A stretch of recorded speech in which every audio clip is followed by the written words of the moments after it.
नमस्कार दोस्तों, मैं हूँ रेलवे पॉइंट्समैन अंकुश। दोस्तों स्वागत है आपका railway PYQ with Ankush channel पर। और आज की इस वीडियो में हम 18 अगस्त 2022 की सेकंड शिफ्ट के मैथ के पूरे 25 क्वेश्चंस का सॉल्यूशन देखने वाले हैं। जैसा कि आप सभी को पता चल गया होगा कि 27 नवंबर से लेकर 16 जनवरी तक रेलवे ग्रुप डी का एग्जाम चलने वाला है, जिसका नोटिफिकेशन कल ही आया था। तो आज के जो क्वेश्चंस हैं ये बहुत ज़्यादा इम्पोर्टेंट आपके एग्ज़ाम को होने वाले हैं।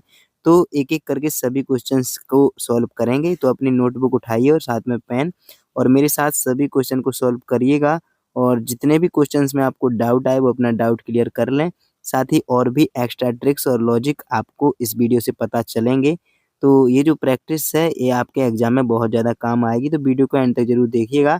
साथ ही अगर अभी तक चैनल को सब्सक्राइब नहीं किया है तो सब्सक्राइब ज़रूर कर लेना। तो चलिए बिना किसी टाइम वेस्ट के चलते हैं हमारे आज के पहले क्वेश्चन पर। तो दोस्तों आज का हमारा पहला क्वेश्चन है क्वेश्चन नंबर 8। इसमें कह रहा है पी और क्यू की आयु का योग क्यू और आर की आयु के योग से 15 वर्ष अधिक है। तो आर की आयु पी से कितने वर्ष कम है, ये हमको बताना है। सिंपल सा सवाल है। पी और जो क्यू की आयु का योग है वो क्यू और आर की आयु के योग से 15 वर्ष अधिक है। तो इसके लिए हम सबसे पहले ये क्यू और आर इस तरफ लाएँगे, तो पी प्लस का क्यू, ये क्यू इस तरफ आएगा तो माइनस का क्यू हो जाएगा। ये आर इस तरफ आएगा तो माइनस का आर हो जाएगा, और ये 15 हम ज्यों कहते हैं रहने देंगे। तो प्लस माइनस का क्यू ये कट जाएगा, ये बचेगा पी माइनस आर बराबर 15। और यही हमसे पूछा गया है कि पी और आर की जो आयु है वो कितने वर्ष कम है। तो 15 हमारा ऑप्शन नंबर बी बिल्कुल सही हो जाएगा। तो चलिए अगले क्वेश्चन की ओर चलते हैं। तो हमारा अगला क्वेश्चन है क्वेश्चन नंबर 10। इसमें कहा है यदि sec 4a बराबर cosec 3a माइनस 50 डिग्री है, जहां 4a और 3a न्यून कोण है, तो a प्लस 75 का मान ज्ञात कीजिए। देखो ऐसे सवालों को सॉल्व करने के लिए हमें कहीं ना कहीं किसी ना किसी फॉर्मूले की जरूरत पड़ती है ट्रिग्नोमेट्री में।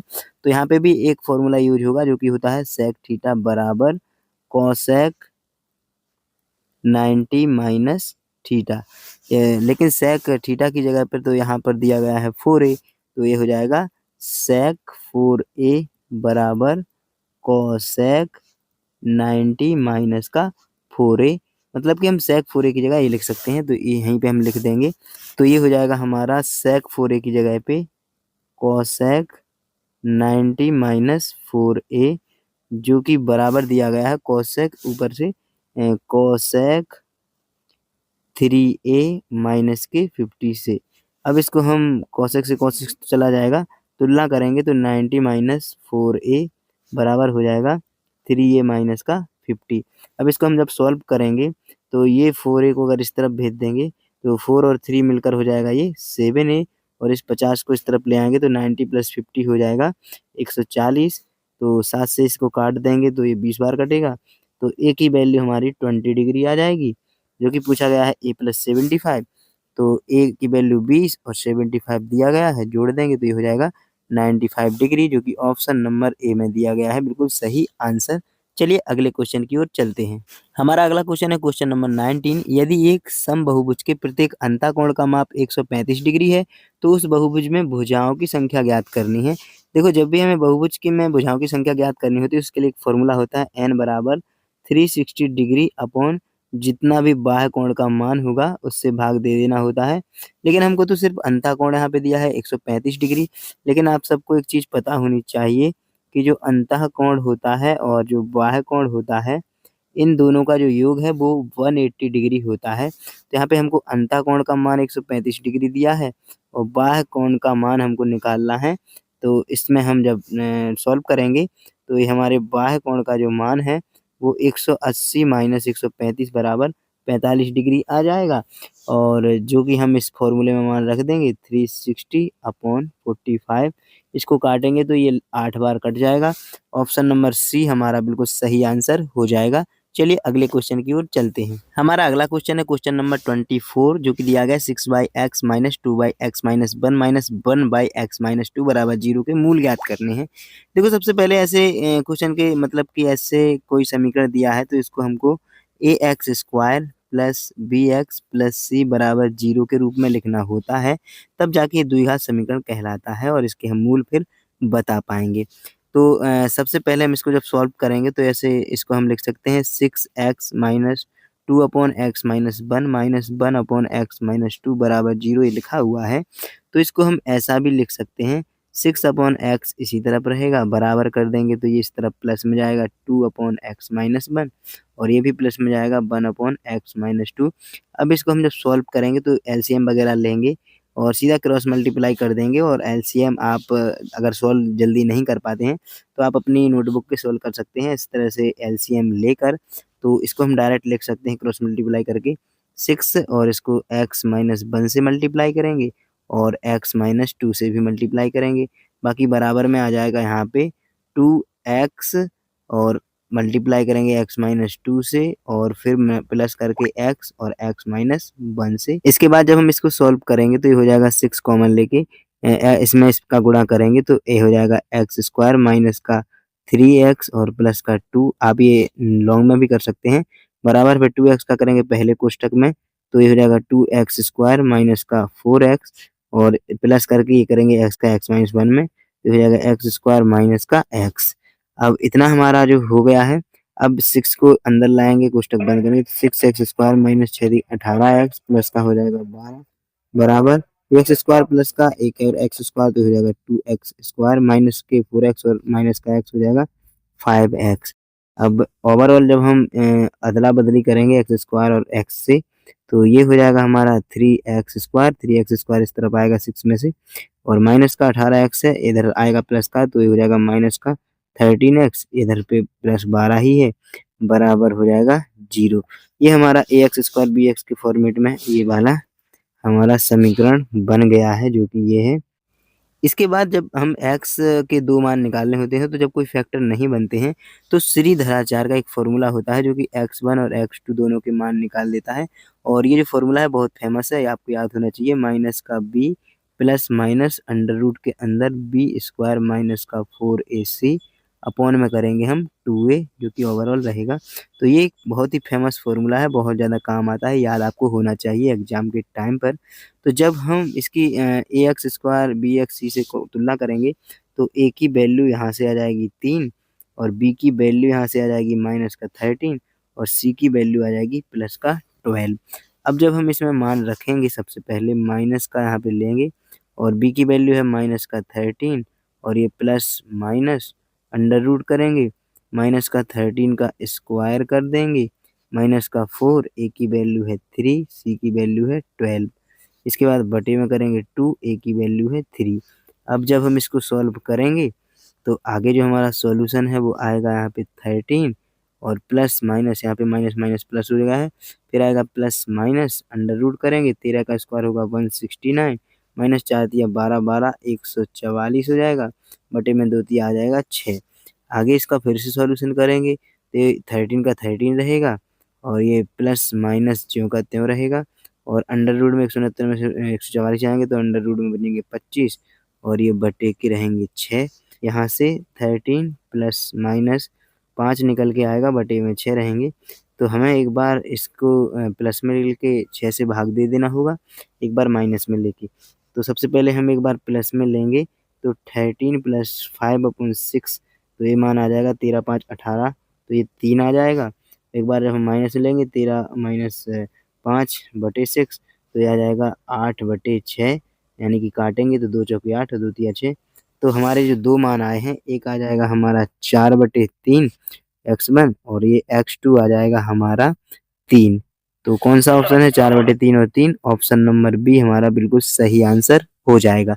चलिए अगले क्वेश्चन की ओर चलते हैं। तो दोस्तों हमारा अगला क्वेश्चन है क्वेश्चन नंबर 26। 2 पाइप एक्स और वाई एक टंकी को क्रमशः 21 घंटे और 24 घंटे में भर सकते हैं। दोनों पाइपों को एक साथ खोल दिया जाता है और यह पाया गया कि टंकी के तल में एक रिसाव के कारण टंकी भरने में 48 मिनट अधिक समय लगता है। 48 मिनट समय अधिक लगता है। टंकी की पूरी तरह से भरी होने पर यदि सभी पाइपों को बंद कर दिया जाए तो केवल रिसाव के द्वारा टंकी कितने समय में पूरी तरह से खाली हो जाएगी, हमसे सवाल में पूछा है। तो ऐसे में हम एक्स और वाई की अलग-अलग सबसे पहले एफिशिएंसी निकालते हैं। एक्स 21 घंटे में भर सकता है, वाई 24 घंटे में। इनका जब हम एलसीएम लेंगे तो यहाँ पे एलसीएम लेके देखते हैं 21 24 का तो ये आ जाएगा 3 से काटेंगे 30 आते 21 3 8 24 8 और 7 56 56 तिया 168 इनका एलसीएम आ जाएगा। बाकी ये हम मिटा देते हैं। अब यहाँ से इनकी एफिशिएंसी पता चल गई, 21 अट्ठे 168, 24 सत्ते 168, एक्स की एफिशिएंसी 8 आ गई, वाई की एफिशिएंसी 7 आ गई। अब यहाँ से हमें एक चीज़ पता चल रही थी, 48 मिनट का जो समय ज़्यादा लग रहा है, ये एक्चुअल टाइम तो लगना चाहिए था मान लो T2, लेकिन T1 समय रिसाव के कारण इसमें से माइनस होगा, तो जो कि बचेगा 48/60 हावर, जिसे हम 12 से काट देंगे तो 12 चौक 48 और 12 पंचे 60, 4/5 ये बचेगा। अब यहाँ पे जो रिसाव वाली टंकी है इसको हम Z मान लेते हैं, तो इसकी भी तो कुछ एफिशिएंसी रही होगी। मान लीजिए कि इसकी जो एफिशिएंसी है वो A रही होगी और रिसाव हो रहा है यानी कि घट रहा है उसका, तो ये माइनस में लेना पड़ेगा। अब यहाँ से ये कितना टाइम लेगा ये हमको निकालना है। तो इसके लिए एक इक्वेशन बन जाएगी। मान लीजिए हमारा जो टाइम है 168, अगर ये छेद नहीं होता तो 168 जो टंकी भर रही है वो इन दोनों की एफिशिएंसी 122 की रहेगी, 8 और 7 15 एफिशिएंसी इतने समय में भर जाता, जो कि एक्चुअल समय इतना रहेगा। लेकिन हमारा जो समय है वो रिसाव के कारण ज़्यादा लग रहा है। कितना समय? 168/15 और ये खाली भी कर रहा है, तो माइनस का ये यहाँ पे आ जाएगा और जब हम इसको माइनस करेंगे तो हमारा एक्चुअल टाइम कितना आएगा, जो कि 48 मिनट हमको दिया गया है, इसे हम 4/5 भी घंटा में लिख सकते हैं। अब सिर्फ हमको इसको सॉल्व करना है और हमारे A की जो वैल्यू है वो आ जाएगी और Z कितने घंटे में खाली करेगा इसका भी मान आ जाएगा। चलिए सबसे पहले इसको सॉल्व करते हैं। तो अब जब हम इसको सॉल्व करेंगे तो यहाँ पे एलसीएम आ जाएगा 15 और 15 माइनस का A, और 15 माइनस का A है तो ये आ जाएगा 168 इंटू 15 माइनस का आ जाएगा 168 इंटू 15 माइनस का A बराबर में आ जाएगा 4/5। तो क्या यहाँ पर हम 168 कॉमन नहीं ले सकते, इन दो से ले सकते हैं और ये आ जाएगा 15 और माइनस का 15 माइनस A और अपॉन में आ जाएगा 15 और 15 अपॉन का A बराबर में है 4/5। 4 से डायरेक्ट इसको काट देंगे 42 बार कट जाएगा, 5 से इसको हम डायरेक्ट काटेंगे 3 बार कट जाएगा, 3 से इसको हम डायरेक्ट काट देंगे 14 बार में कट जाएगा। तो 15 और ये माइनस का 15 ये कट जाएगा आपस में और माइनस का A है ये माइनस का प्लस में हो जाएगा क्योंकि कोष्ठक के बाहर माइनस था।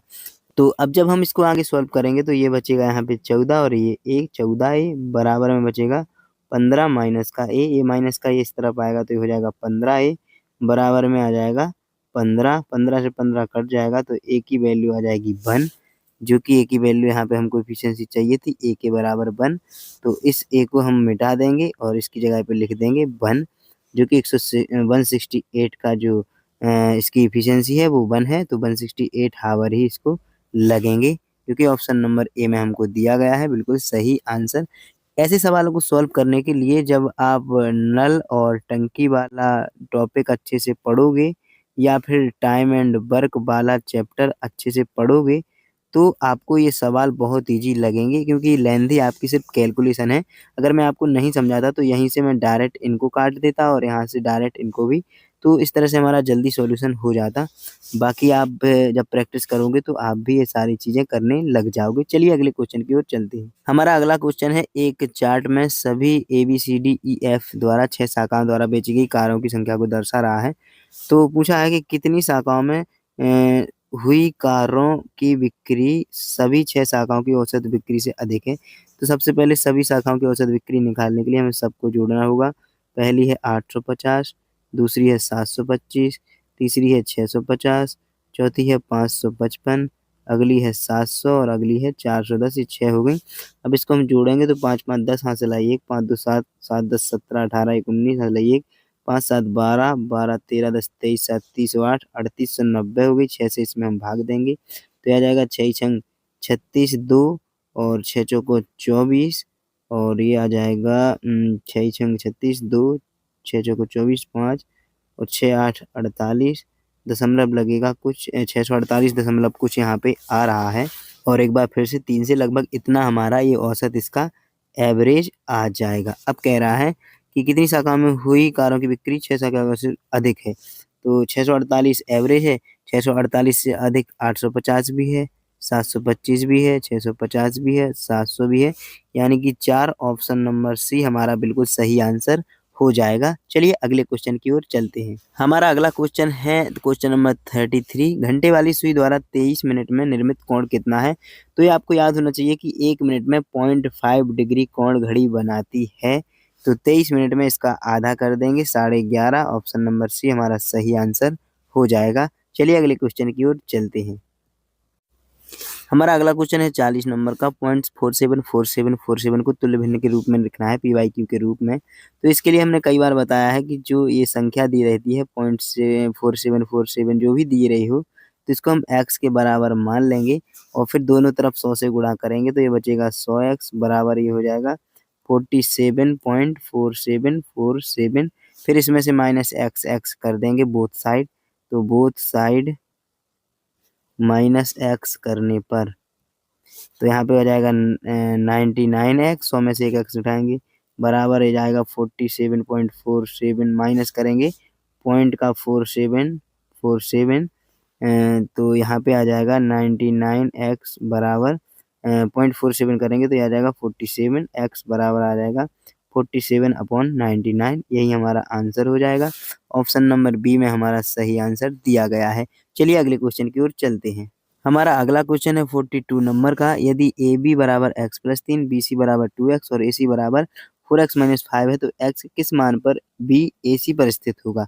यानी कि एक सीधी रेखा ये लोग बना रहे हैं इस तरह से और पूछ रहे हैं कि अगर ये ए सी पर स्थित कोई बी है, मान लीजिए बीच में कहीं पे बी है तो किस मान पे होगा? जबकि हमको ए बी की वैल्यू दी गई है x+3, वहीं हमको बी सी की वैल्यू दी गई है 2x और यहाँ पे पूरे जो ए सी है यहाँ से लेके यहाँ तक इसकी वैल्यू दी गई है 4x-5। तो ऐसे के लिए हम क्या कर सकते हैं, इन दोनों का जोड़ ही तो 4x-5 के बराबर होगा, यानी कि A B plus B C बराबर ही तो ए सी होगा। तो हम इसका मान रख देंगे, ए बी बराबर है x प्लस का 3 और बी सी बराबर है प्लस 2x बराबर ए सी बराबर दिया गया है 4x माइनस का 5। इसको सॉल्व कर देंगे तो x और 2x मिलकर हो जाएगा ये 3x और प्लस का 3 है ही, 4x माइनस का 5 है ही।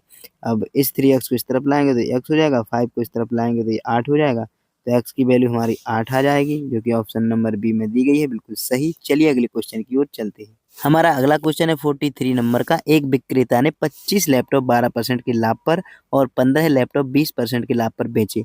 यदि उसने सभी 40 लैपटॉप 18% के लाभ पर बेचे होते तो उसका लाभ 30,000 रुपये बढ़ जाता। यदि सभी 40 लैपटॉप को के क्रय मूल्य बराबर हैं तो प्रत्येक लैपटॉप का क्रय मूल्य ज्ञात करना है। तो कोई ऐसे सवालों को मैं सिंपल तरीके से करता हूँ। 25 लैपटॉप अगर 12% के लाभ पर बेच रहा है, यानी कि गुणा करेंगे तो ये हो जाएगा 300% के बराबर। वही अगले जो 15 लैपटॉप हैं वो 20% के प्रॉफिट पे बेच रहा है तो ये भी गुणा करेंगे तो हो जाएगा 300%। इन दोनों को जोड़ेंगे तो टोटल होगा 600%। लेकिन ये कह रहा है कि अगर सभी 40 लैपटॉप को 18% के लाभ पे बेचते तो 40 लैपटॉप को 18% के लाभ पे बेचेंगे तो इसका गुणा करेंगे तो हो रहा है 720%। और इनका जो पहले का लाभ था ये था 600% के बराबर। तो इनमें जो अंतर आ रहा है 120 का आ रहा है, जो कि यहाँ पे हमें 30,000 रुपये बढ़ा रहा है 120 की वजह से। तो 30,000 को हम यहाँ पे लिख लेंगे जो कि 120% के बराबर है। लेकिन हमसे पूछा है लैपटॉप का क्रय मूल्य जिनका सबका बराबर है, तो इसके लिए हम 100 से गुणा कर देंगे और जब इसको सॉल्व करेंगे तो 0 से 0 कट जाएगा। 12 से काटेंगे तो 12 दूनी 24, 12 पंची 60 और 2 0, यानी कि ये 10 से गुणा और करेंगे तो हो जाएगा 25,000 रुपये, जो कि ऑप्शन नंबर डी में दिया गया है, बिल्कुल सही आंसर। चलिए अगले क्वेश्चन की ओर चलते हैं। हमारा अगला क्वेश्चन है क्वेश्चन नंबर 45। वह छोटी से छोटी प्राकृतिक संख्या ज्ञात कीजिए जिसे 1212 में जोड़ने पर प्राप्त संख्या पूर्ण वर्ग होगी। देखो मैं आप सभी से इसीलिए कहता हूँ कि 1 से लेके 40 तक के स्क्वायर आप सभी लोग याद कर लो। देखो सीधा-सीधा इस सवाल में एक क्वेश्चन आ गया है और सिर्फ 5 सेकंड में आप एक क्वेश्चन बना लेते। अगर आपको पता होता कि 35 का स्क्वायर ही लगभग 1200 के समथिंग यानी कि 1225 होता है और 1225 एक पूर्ण वर्ग जोड़ने से बन रहा है, तो 1212 में कितना जोड़ना पड़ेगा कि 1225 हो जाए? ऑब्वियस सी बात है 13 जोड़ना पड़ेगा, तो ऑप्शन सी हमारा सही आंसर हो जाएगा। बाकी अगर आपको याद नहीं है तो लेंथी तरीके से आप करते रहिएगा वो ऐसी लाइन खींच-खींच कर। तो ये सब चीज़ें अपन को नहीं करनी है क्योंकि रेलवे का एग्ज़ाम देना है। चलिए अगले क्वेश्चन की ओर चलते हैं। अगला क्वेश्चन है क्वेश्चन नंबर 54। एक आदमी कुल 15 रुपए में 15 एक समान वस्तु खरीदता है। यदि उनमें से प्रत्येक को अगर वो 1.23 में बेचता है तो उसका प्रतिशत कितना होगा लाभ। देखिए कोई भी चीज़ 15 रुपए में अगर वो 15 खरीद रहा है यानी कि 1 रुपए में वो एक चीज़ खरीद रहा है यानी कि उसका जो क्रय मूल्य है वो 1 रुपए है और जबकि वो बेच रहा है कितने में 1.23 रुपए में। तो ऑब्वियस सी बात है 1 से 23 बढ़ रहा है। 23% ऑप्शन नंबर ए सीधा-सीधा हमारा सही आंसर हो जाएगा।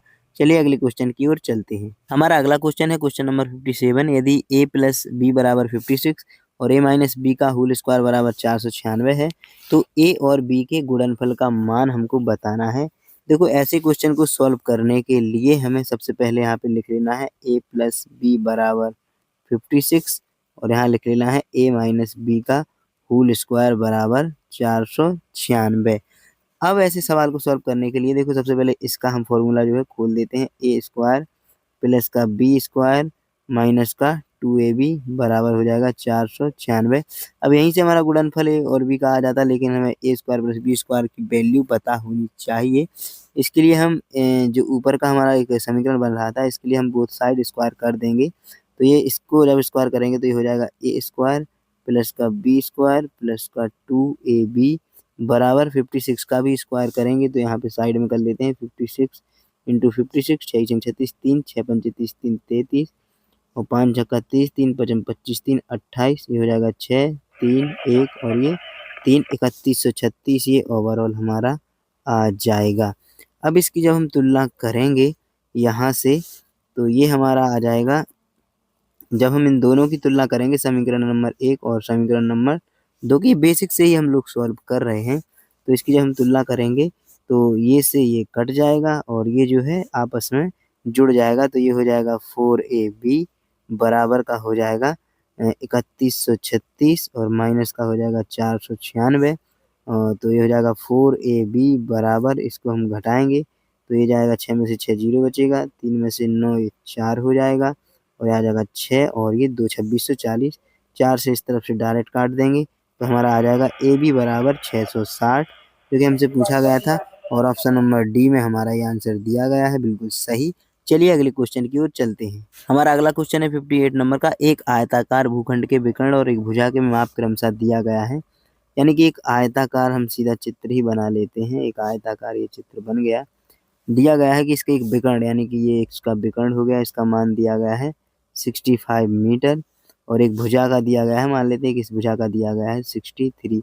अब ये हमसे पूछ रहा है कि एक भूताकार का परिमाप जानना है। तो परिमाप जानने के लिए हमें इस भुजा का मान भी चाहिए होगा तो जो कि होता है 2l प्लस बी होता है आयताकार का जो परिमाप है वो। तो इसके लिए हमें एक भुजा चाहिए होगी जो कि होता है एक फॉर्मूला विकर्ण का इसको आधार का स्क्वायर प्लस लंब का स्क्वायर बराबर होता है कर्ण के स्क्वायर के बराबर। यहाँ पे जो बीच का विकर्ण है ये कर्ण हो जाएगा और इसको आधार या फिर इसको लंब मान लेते हैं, इसको आधार। तो आधार की वैल्यू हमको निकालनी है, मान लेते हैं एक्स स्क्वायर प्लस लंब जो है हमारा 63 दिया गया है 63 का स्क्वायर बराबर कर्ण हमें 65 का स्क्वायर दिया गया है। जब हम इसको सॉल्व करेंगे तो यहाँ पे एक्स स्क्वायर प्लस का 63 का स्क्वायर करेंगे तो ये आ जाएगा लगभग 3969। 65 का स्क्वायर करेंगे तो ये आ जाएगा 4225। इसको जब हम सॉल्व करेंगे तो एक्स स्क्वायर बराबर आ जाएगा 256 और एक्स बराबर आ जाएगा 16। तो एक्स की जो वैल्यू है यहाँ पे आ जाएगी 16, ये 16 यहाँ पे आ जाएगी। अब पूछ रहा है इसका परिमाप तो 2 ये हो जाएगी हमारी विड्थ, ये हो जाएगी हमारी लेंथ। तो 2 लंबाई दी गई है 63 प्लस बर्थ दी गई है 16, इसको हम जोड़ेंगे तो ये हो जाएगा 79 इंटू 2 करेंगे तो ये आ जाएगा हमारा 158। 158 हमारा आ जाएगा इसका टोटल परिमाप जो कि ऑप्शन नंबर डी में दिया गया है बिल्कुल सही आंसर। चलिए अगले क्वेश्चन की ओर चलते हैं। हमारा अगला क्वेश्चन है क्वेश्चन नंबर 63। इसमें पूछा गया है एक लड़का 6 किलोमीटर प्रति घंटा की चाल से दौड़ते हुए 38 मीटर भुजा वाले एक वर्ग सबसे पहले हम बना लेते हैं जो कि इस तरह का होता है। इसकी एक भुजा अगर 38 है तो मैदान के चारों ओर एक पूरा चक्कर लगाता है यानी कि इस भुजा चारों भुजा से जा रहा है तो ये जाएगा 38 और 4 गुनी भुजा तो इसका जब हम गुणा करेंगे तो 38 गुणा 4 इतना चक्कर ये लगाएगा। कितने की स्पीड से? 6 किलोमीटर प्रति घंटा की स्पीड से। जबकि सेकंड में समय बताना है तो इसको हम मीटर प्रति सेकंड में बदलेंगे। तो आ जाएगा 5/18 से गुणा करेंगे क्योंकि ये भी मीटर में दिया है। 6×18 तो 5/3 मीटर प्रति सेकंड से ये जा रहा है। कितना जाना है इसको? 38 × 4। तो ये भाग कर देंगे हम 5 और 3 बटे में रहेगा तो ऊपर जाएगा गुणा में हो जाएगा। इसको जब हम काटेंगे तो ये जब काटेंगे तो ये 5 से काट देंगे तो ये 0.8 टाइम कट जाएगा, इंटू करेंगे तो ये हो जाएगा 38 × 8 या 24 यानी कि 2.4। इसका जब हम गुणा करेंगे तो ये आ जाएगा 4 8 32 3 4 दिया 12 और 3 15 × 38 दूनी 76। इसको जब हम जोड़ेंगे तो 2 पॉइंट लग जाएगा। 6 5 11 1 7 1 8 1 9 91.2 जो कि ऑप्शन नंबर ए में हमें दिया गया है। बिल्कुल सही आंसर। चलिए अगले क्वेश्चन की ओर चलते हैं। हमारा अगला क्वेश्चन है क्वेश्चन नंबर 66। उस त्रिभुज का क्षेत्रफल वर्ग इकाई में ज्ञात कीजिए जिसके शीर्ष 0,2 2,3 और 3,1 है। इनको x1 x2 x3 y1 y2 इस तरह से रखते हैं। सबसे पहले इसी को लिख लेते हैं। x1 अलग अलग लिखने से हम कंफ्यूज नहीं होंगे। x3 y1 y2 y3। x1 0 दिया गया है, x2 2 दिया गया है, x3 3 दिया गया है, y1 2 दिया गया है, y2 3 दिया गया है, y3 1 दिया गया है। और ऐसे त्रिभुज का क्षेत्रफल निकालना हो जिसके शीर्ष दिए गए हों तो इसके लिए एक फॉर्मूला होता है a बराबर, यहाँ पे होता है a बराबर 1/2 कोष्टक में x1 y2 माइनस का y3 plus x2 y3 minus का y1 plus x3 y1 minus का y2 कोष्टक बंद। अब इसमें हमारे पास x1 y2 सब दिया गया है तो इसमें हम मान रख देंगे 1/2। x1 दिया गया है 0, y2 दिया गया है 3, y3 दिया गया है 1 प्लस x2 दिया गया है 2, y3 दिया गया है 1, y1 दिया गया है 2 प्लस x3 बराबर दिया गया है 3, y1 दिया गया है 2, y2 दिया गया है 3 कोष्टक बंद। इसको जब हम सॉल्व करेंगे तो हो जाएगा 1/2। 0 से करेंगे तो 0 प्लस 2 करेंगे तो माइनस का 1 हो जाएगा माइनस का 2 प्लस करेंगे 3 लेकिन ये फिर से माइनस का 1 तो माइनस का 3 आ जाएगा। इसको सॉल्व करेंगे तो आ जाएगा 1/2 कोष्टक में माइनस का 5 बाहर निकालेंगे ये हो जाएगा 1/2 × 5 करेंगे तो 2.5 वर्ग इकाई हमारा जो आंसर है आएगा ऑप्शन नंबर सी में जो कि दिया गया है हमारा सही आंसर। चलिए अगले क्वेश्चन की ओर चलते हैं। हमारा अगला क्वेश्चन है 69 नंबर का। यदि 3x - 2y बराबर 10 और xy बराबर 11 है तो 27x³ - 8y³ का मान ज्ञात करना है। तो देखो यहाँ पे q हमको निकालना है तो q वाला फॉर्मूला के लिए हमें a - b का होल क्यूब वाला फॉर्मूला आना चाहिए जो कि होता है a³ माइनस का b³ माइनस का 3ab कोष्टक में a - b ये फॉर्मूला होता है। तो इसी को हम इससे तुलना करेंगे किससे? 3x माइनस का 2y बराबर 10 से दोनों साइड हम क्यूब करेंगे तो इसका भी क्यूब ऐसे हो जाएगा और इसका भी क्यूब हो जाएगा। तो चलिए करते हैं 3x माइनस का 2y का होल क्यूब बराबर का 10 क्यूब। तो इसको जब हम खोलेंगे इस फॉर्मूले की टर्म में तो ये क्यूब खुलेगा 3 तिरका 9 तिया 27x³ माइनस करेंगे तो 8y³ माइनस करेंगे तो हो जाएगा 3 × 3x × 2x और a - b करेंगे तो हो जाएगा 3x माइनस का 2y सॉरी यहाँ पे y आएगा बराबर करेंगे तो 10 का क्यूब आएगा 10 दशारम 100 दशारम 1000। अब जब इसको सॉल्व करेंगे तो हो जाएगा 27x³ माइनस 8y³ माइनस करेंगे 3 तिरका 9 और दूनी 18 ये 3 में गुणा होगा तो हो जाएगा 18xy और ये कोष्टक में जो है बचा रहेगा 3x माइनस का 2y बराबर में 1000 है ही। अब यहाँ पे फिर से एक बार हम सॉल्व करेंगे जब तो सॉल्व करने से पहले हमारे पास 3x - 2y यहाँ पे वैल्यू दी गई है 10 तो इसके बराबर हम 10 रख देंगे। वहीं x y की वैल्यू यहाँ पे दी गई है 11 तो ये वैल्यू भी रख देंगे और 18 पहले से है। बाकी यहाँ पे 27x³ - 8y³ रहेगा ज्यों कहते हो बराबर में कर देंगे 1000। जब इसको सॉल्व करेंगे तो ये आ जाएगा 27x³ माइनस का 8y³ और माइनस करेंगे हम तो इसका गुणा करेंगे 11 110 गुणा 18 180 और 1800 1980 आएगा। और ये जो 1000 है इस 1000 को हम बराबर में लिखेंगे 1000। अब बात हो रही है कि हमें सिर्फ इसकी वैल्यू चाहिए, तो ये 1980 माइनस का है, इस तरफ करके प्लस का कर देंगे तो ये हो जाएगा 27x³ माइनस का 8y³ बराबर 1000 और 1980 2980, क्योंकि ऑप्शन नंबर डी में दिया गया है बिल्कुल सही आंसर। चलिए अगले क्वेश्चन की ओर चलते हैं। अगला सवाल है 70 नंबर का। ए और बी एक व्यवसाय में 42,000 और 56,000 निवेश करते हैं। वर्ष के अंत में अगर इतना लाभ हो रहा है तो बी का हिस्सा कितना होगा। तो ऑब्वियसली जो इनके निवेश का और समय है तो समय तो सेम है, तो इनका जो निवेश है उसका अनुपात निकालेंगे।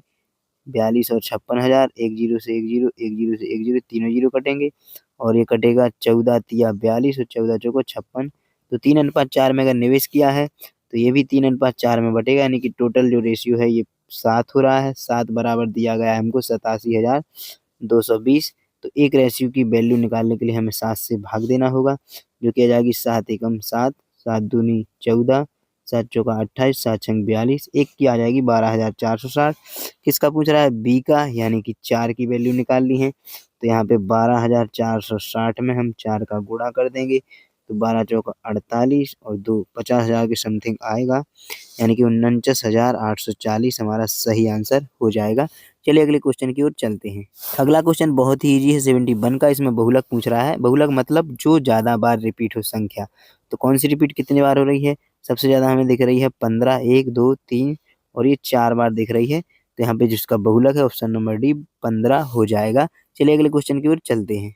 अगला क्वेश्चन है 76 नंबर का। निम्न में से कौन सा संख्या युग्म सह अभाज्य यानी कि को प्राइम है, यानी कि एक दूसरे से वो संख्या नहीं कटनी चाहिए। तो 7 और 14 है, जो कि 7 से 2 से यहाँ पे कट जाएगी, 7 ही से। 12 18 है, 6 से कट जाएगी। 34 35 ऐसी संख्या है जो सिर्फ 1 से ही कटेगी दोनों। 17 170 है, 17 से ही कट जाएगी। तो ऑप्शन नंबर सी हमारा बिल्कुल सही आंसर हो जाएगा। चलिए अगले क्वेश्चन की ओर चलते हैं। हमारा अगला क्वेश्चन है 78 नंबर का। दो पूरक कोणों में बड़े कोण का माप छोटे कोण के माप से 3 गुने से 6 कम है। मान लीजिए कि जो हमारा बड़ा कोण है, ऐसे सवालों को सॉल्व करने के लिए हमें एक्स बाई मानना पड़ता है। बड़ा कोण एक्स है और जो छोटा कोण है वो हम बाई मान लेते हैं। सवाल में दिया गया है कि जो बड़ा कोण का माप है यानी कि एक्स का जो माप है वो छोटे कोण के 3 गुने यानी कि 3 बाई से 6 डिग्री कम है। ये हमारा एक समीकरण टाइप का बन जाएगा।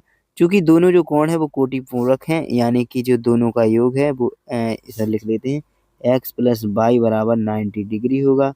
यानी कि एक्स की वैल्यू अगर निकाल ली है तो 90 माइनस बाई आ जाएगी। यहाँ पे हम इस वाले समीकरण में रख देंगे तो 90 माइनस का बाई बराबर हो जाएगा 3 बाई माइनस का 6 डिग्री। तो ये जो बाई है इस तरफ जाएगा तो हो जाएगा 4 बाई बराबर 6 इस तरफ आएगा तो हो जाएगा 96। तो बाई की वैल्यू आ जाएगी यहाँ पे 24। जब बाई की वैल्यू 24 आ जाएगी, कोटि पूरक है, तो 90 इस वाले समीकरण में रख देंगे, बाई की वैल्यू 24। तो ये जो x बराबर है वो आ जाएगा 90 माइनस 24, यानी कि आ जाएगी x की वैल्यू 66। ऑप्शन नंबर सी हमारा बिल्कुल सही आंसर हो जाएगा। चलिए अगले क्वेश्चन की ओर चलते हैं। अगला क्वेश्चन है 79 नंबर का। यदि ब्याज वार्षिक रूप से चक्रवृद्धि होता है यानी कि कंपाउंड इंटरेस्ट होता है तो 10% वार्षिक ब्याज दर से 10,000 रुपये की राशि कितने वर्ष में 13,310 होगी। तो देखो अगर आपको ये पता होगा कि 10 से 11 वाला फॉर्मूला तो आप ऐसे ही बता दोगे कि 3 साल होगा, लेकिन आपको हम बेसिक से थोड़ा समझाते हैं इसके लिए। देखो मान लीजिए कि हमारी जो यहाँ पे राशि है 10,000 रुपये है, तो एक साल में जब 10% बढ़ेगी तो हो जाएगी 10 से 11,000 रुपये। अगले साल जब वो बढ़ेगी तो हो जाएगी 12,100 रुपये। और जब अगले साल फिर से बढ़ेगी 10% तो 1210 फिर से बढ़ जाएगी ये, तो हो जाएगी 13,310। तो कितने साल लग रहे हैं, यहाँ पे लगा एक ये साल, फिर एक ये साल, फिर एक ये साल, यानी कि 3 साल लगा। ऑप्शन नंबर बी हमारा सही आंसर हो जाएगा। चलिए अगले क्वेश्चन की ओर चलते हैं।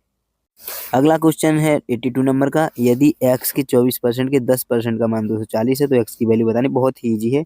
x के 24% परसेंट को 100 से गुणा करते हैं, इंटू का 10% 10% के लिए 100 से गुणा करते हैं, बराबर है 240 के। इसको सॉल्व कर दो, x की वैल्यू आ जाएगी।